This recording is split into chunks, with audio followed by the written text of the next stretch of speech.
Thank you very মাছ। বহুত ভাল লাগিছে। পোনপ্ৰথমে আপোনালোকক ধন্যবাদ জনাইছোঁ। আপোনালোকে আজমল কলেজৰ ফাৰ্ষ্ট এই বিদায় সভাত আপোনালোকৰ যিটো কভাৰেজ কৰিব আহিছে তাৰ কাৰণে বহুত বহুত ধন্যবাদ। তাৰপিছত মই ধন্যবাদ জনাইছোঁ এইখন কলেজৰ প্ৰিন্সিপাল ছাৰ, তেওঁ আমাক আমন্ত্ৰণ কৰি ইয়াত আনিছে। মোৰ লগতে আমচুৰ অৰ্গেনাইজিং ছেক্ৰেটাৰী ছাৰো আছে। চ' আজি ইয়াত ক্লাছ 10 আৰু 12ৰ ছাত্ৰ ছাত্ৰীসকলক বিদায় সভাৰ কাৰণে তেওঁলোকে আয়োজন কৰিছে। ইয়াত বহুত ধুনীয়াকৈ কলেজৰ শিক্ষক শিক্ষয়িত্ৰীসকলে বহুত ধুনীয়াকৈ অৰ্গেনাইজ কৰিছে। ছাত্ৰ ছাত্ৰীসকলে বহুত ডিচিপ্লিন হয়, তেওঁলোকে বহুত ধুনীয়াকৈ প্ৰগ্ৰামটো উপভোগ কৰি আছে।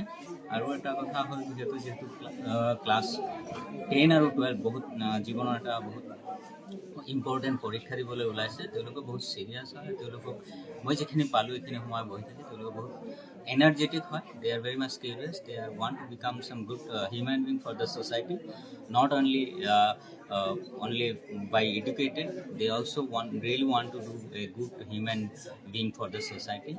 আৰু তাৰপিছতে মই ধন্যবাদ জনাইছোঁ Ajmal foundation and Maulana Badruddin Ajmal sir, তেখেতে এই দুৰ্গম অঞ্চলত আহি এখন ইমান ধুনীয়া অনুষ্ঠান এটা স্থাপন কৰি আমাৰ এই অঞ্চলৰ দুখীয়া ছাত্ৰ ছাত্ৰী, ভাল ছাত্ৰ ছাত্ৰীসকলক পঢ়াৰ প্ৰতি দুৰ্বল থকা ছাত্ৰ ছাত্ৰীসকলক আগবঢ়াই নিয়াৰ কাৰণে যি প্ৰচেষ্টা কৰিছে সেইখন সঁচাই শলাগ ল'বলগীয়া।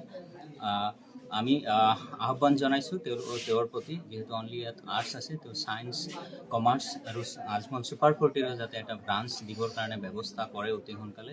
তাৰ কাৰণেও মই সমাজৰ হৈ এই গোসাইগাঁও অঞ্চলৰ হৈ মই আহ্বান জনাইছোঁ। নিশ্চয় তেওঁ আমাৰ কথা শুনিব। আমাৰ ইয়াত বহুত দুখীয়া ছাত্ৰ ছাত্ৰীসকল আছে তেওঁলোকে সপোনত বাস্তৱিত কৰিব বিচাৰে, কিন্তু তেওঁলোকে ফেচিলিটি বা দূৰত গৈ পঢ়াৰ কাৰণে সক্ষম নহয়। তো নিশ্চয় তেওঁ এই কথাৰ প্ৰতি সঁহাৰি জনাব বুলি মই বিশ্বাস কৰিছোঁ।